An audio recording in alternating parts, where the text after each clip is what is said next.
آج جو کہانی ہم سمجھنے والے ہیں وہ جارج میریڈتھ کی ایک بڑی کلاسک کہانی ہے، ایک بادشاہ اور ایک معمار کے بارے میں۔ لیکن یہ کہانی صرف عمارتوں کی نہیں، بلکہ یہ الفاظ کی طاقت اور اس سے بھی بڑھ کر کھوکھلے وعدوں کے انجام کے بارے میں ہے۔ تو سوال یہ اٹھتا ہے کہ ایک ایسے شخص کو سزا کیسے دی جائے جو باتیں تو بہت بڑی بڑی کرتا ہے لیکن جب کام کرنے کی باری آئے تو کچھ بھی نہیں کرتا۔ یہی وہ سوال ہے جس کا جواب یہ کہانی ایک بہت ہی دلچسپ اور کہنا چاہیے کہ ہوشیار انداز میں دیتی ہے۔ تو کہانی کے شروع میں ہی ہمارے سامنے دو بڑے کردار آتے ہیں۔ ایک طرف تو ہے ذہین اور تیز بادشاہ شاپیش، اور دوسری طرف ہے خپیل، ایک ایسا معمار جو اپنے کام سے زیادہ اپنی باتوں کے لیے مشہور تھا۔ مطلب اس کی زبان اس کے اوزاروں سے کہیں زیادہ تیز چلتی تھی۔ خپیل نے بادشاہ کے سامنے جو وعدے کیے وہ سننے والے تھے۔ اس نے کہا، اے وقت کے حاکم، میں نے یہ جگہ چنی ہے تاکہ شاعروں کی پرواز کو بیدار کر دے۔ مطلب صاف تھا کہ اس کے منصوبے بہت ہی بڑے تھے۔ اچھا، تو ان بڑے بڑے دعووں اور وعدوں کو پورے 4 سال گزر گئے۔ آخر کار وہ دن آ ہی گیا جب بادشاہ خود اس محل کا معائنہ کرنے آتا ہے جس کا خپیل نے اتنے فخر سے وعدہ کیا تھا۔ بادشاہ نے بڑی سادگی سے ایک درخواست کی، اے خپیل، مجھے میرا محل دکھاؤ، میں اس کی خوبصورتی سے اپنی آنکھیں ٹھنڈی کرنا چاہتا ہوں۔ اور بس یہیں سے خپیل کے لیے ایک بہت ہی لمبا اور بہت ہی برا دن شروع ہو جاتا ہے۔ تو اب وقت آتا ہے محل کے دورے کا، لیکن یہاں بادشاہ کی طرف سے جو تعریف سننے کو ملتی ہے نا، وہ بڑی عجیب ہے۔ بادشاہ نے بظاہر تو ایک شاہانہ درخواست کی، اب مجھے اپنے ہالوں اور کمروں کی تکمیل دکھاؤ، لیکن اس کے لہجے میں جو طنز تھا نا، وہ صاف بتا رہا تھا کہ اصل حقیقت کچھ اور یہ ہے۔ کیونکہ حقیقت بادشاہ کے الفاظ سے بالکل الٹ تھی۔ خپیل بادشاہ کو نامکمل حالوں، ادھورے درباروں اور ایسی جگہوں سے گزار رہا تھا جن کی چھتیں تک نہیں تھیں۔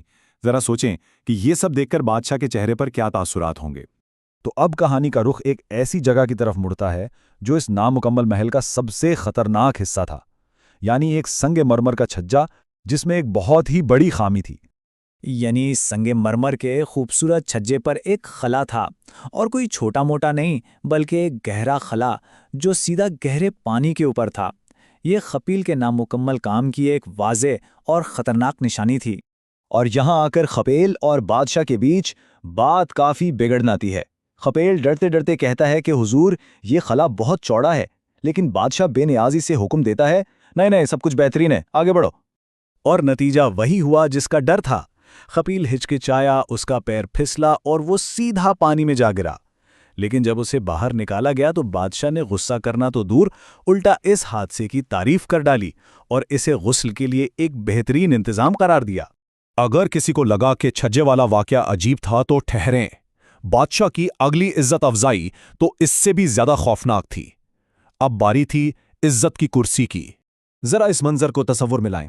25 محافظ کمانوں پر تیر چڑھائے بالکل تیار کھڑے ہیں اور ایک خالی جگہ کو گھیرے ہوئے ہیں، اور اس خالی جگہ کے بیچ میں کچھ بھی نہیں۔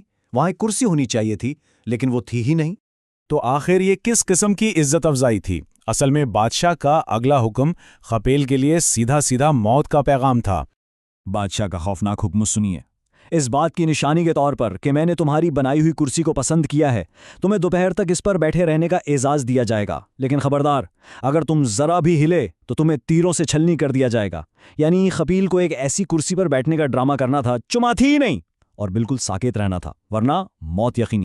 اچھا، تو اب کہانی اپنے آخری پڑاؤ پر پہنچتی ہے جو ہے محل کے باغات، اور یہاں بادشاہ کی سزائیں اور بھی واضح ہو جاتی ہیں اور وہ بڑھائے راز خپیل کی ناکامیوں سے جڑ جاتی ہیں۔ اور باغات کی حالت بھی آپ سمجھیں بالکل محل جیسی ہی خراب تھی۔ ہر طرف جنگلی گھاس اور بچھو بوٹی اگی ہوئی تھی، فوارے بالکل خشک پڑے تھے اور درختوں کی شاخیں بنجر تھیں۔ ایک بار پھر خپیل کے بلند و بالا دعوے حقیقت کا روپ نہیں دھار سکے تھے۔ یہاں آ کر بادشاہ کے شاعرانہ انصاف کی جو منطق ہے نا، وہ بالکل کھل کر سامنے آ جاتی ہے۔ مطلب باغات میں جنگلی گھاس تھی تو سزا یہ ملی کہ اسے بچھو بوٹی سونگھنے پر مجبور کیا گیا۔ فوارے خشک تھے تو اسے 3 دن اور 3 راتیں پیاسا رکھا گیا۔ درخت بنجر تھے تو اسے 7 دن تک ہاتھوں میں انار پکڑنے کی سزا دی گئی۔ ہر سزا اس کی ہر ناکامی کا ایک عکس تھی۔ تو آخر میں ہم کہانی کے اصل سبق تک پہنچتے ہیں۔ یہ سارا معاملہ کبھی محل کے بارے میں تھا ہی نہیں۔ بادشاہ کا اصل ہدف خپیل کی بہت زیادہ چلنے والی زبان تھی۔ بادشاہ کی اصل دانائی یہی تھی۔ اس کا نشانہ عمارت نہیں بلکہ وہ زبان تھی